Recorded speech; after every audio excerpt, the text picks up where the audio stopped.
అరే ఏంది వీడు మొన్నటిదాకా అందరితోని మంచిగా ఆడుకునేటోడు, చదువుకునేటోడు, దోస్తులతోని ముచ్చట్లు పెట్టేటోడు, జోకులు చెప్పుకుంటా అందరిని నవ్వించేటోడు. ఒక్క పారే గిట్లయిండు. మునుపటి మాట లేదు, ముచ్చట లేదు. పోనీ చదువు మీద పడ్డడా అంటే అది సుత లేదు. ఏమైంది కావచ్చు? ఇగో కొందరు అమ్మ నాయనలు ఇట్లనే సోచాయిస్తుండొచ్చురు.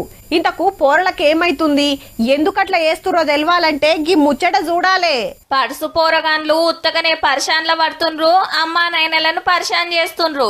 ఒత్తిడికి ఓర్చుకోలేక పిస చేస్తుర్రట. తోటోళ్ళంతా మంచిగానే చదువుతుండ్రు, నాకెందుకు వస్తలేదనో, సార్లు ఇంటోళ్ళు ర్యాంకులు రాకుంటే ఏమన్నా అంటారనో, అటు చదవలేక ఇటు మార్కులు తెచ్చుకోక రంది పడుతుంటారు. ఇక ఇప్పుడు ఏలేడంత లేనోడు సుత సోషల్ మీడియాను రఫ్ఫాడియబట్టే ఆ జేబట్టి సుత మెంటల్ ఖరాబ్ అవుతుందట.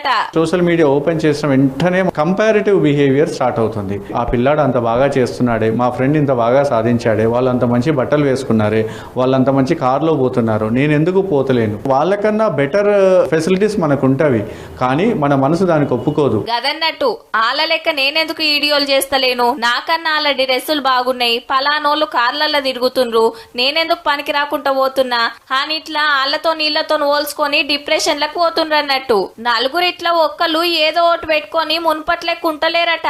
మొత్తం పడ్సోళ్ళ జనాభాల 116 మంది ఇట్లనే ఉన్నారంటే చూడుండ్రిగా.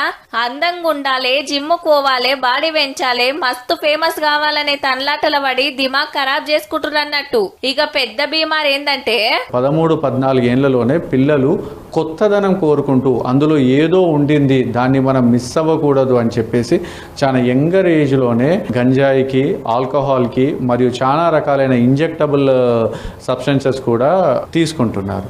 ఎట్లుంటదో తెలుసుకుందామని ఓ పర్ సైజుషుడు బానిసవుడు.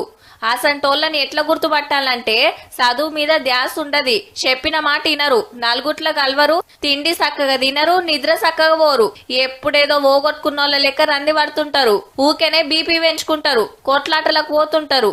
ఆఖరికి కొందరు దొంగతనాలకు మరుగుతే ఇంకొందరు పానాలే తీసుకుంటుండ్రు మనాదులతోని. మరి ఎట్లా రేవుకొస్తారంటే కూసుండ పెట్టుకొని ఏంది బిడ్డ ఏమైంది, ఏదన్నా తక్లీఫ్ అయితే చెప్పమని బుద్రకిస్తే చెప్తుండొచ్చు. ఓ కాళ్ళ ఏం చెప్తలేరంటే సీదా డాక్టర్ తనకి తొలకపోవాల్సిందే. ఇయాల రేపు పోరలు ఎట్లున్నారో అంతా చెప్పినాం. ఇక మీ ఇంట్లో పోరల పరిస్థితి ఏందో షేకింగ్ చేసుకోండి మళ్ళా.